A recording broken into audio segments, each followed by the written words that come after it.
আসসালামু আলাইকুম, সকলে কেমন আছেন? আশা করি সকলে অনেক ভালো আছেন। আজকে আমার উদ্দেশ্য ভোলা বাইকার্স ক্লাবের দ্বিতীয় বর্ষপূর্তি উপলক্ষে অনুষ্ঠানে অংশগ্রহণ করা এবং সেই উদ্দেশ্যে আমি রওনা দিয়েছি। আপনারা দেখতে থাকুন এবং এনজয় করুন।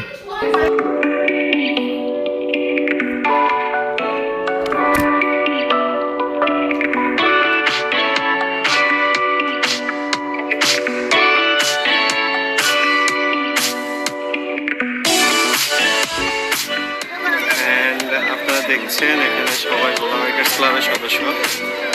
আমাদের আলহামদুলিল্লাহ আজকে অনেক সদস্য উপস্থিত হয়েছে, বিশেষ করে মাসুম ধান খাওয়ার জন্য। আমাদের এখানে তানজিল ভাই তাকিয়ে আছে, তানজিল ভাইকে একটু নিয়ে নিলাম ক্যামেরার মধ্যে। এবং এখানে দেখতে পাচ্ছেন সবাই আছে।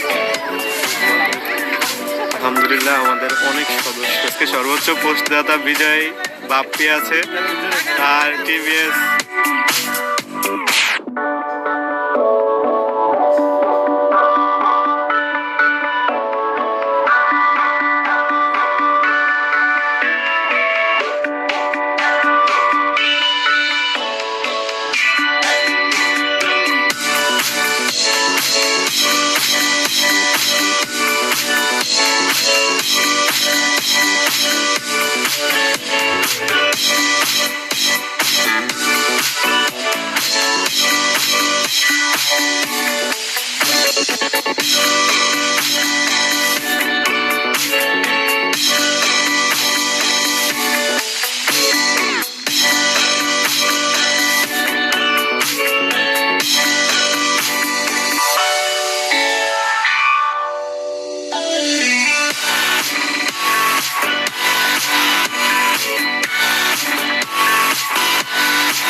এটি ছিল আমাদের অনুষ্ঠানের প্রথম পর্ব এবং দ্বিতীয় পর্ব খুব শীঘ্রই আসছে। দেখতে সাথে থাকুন।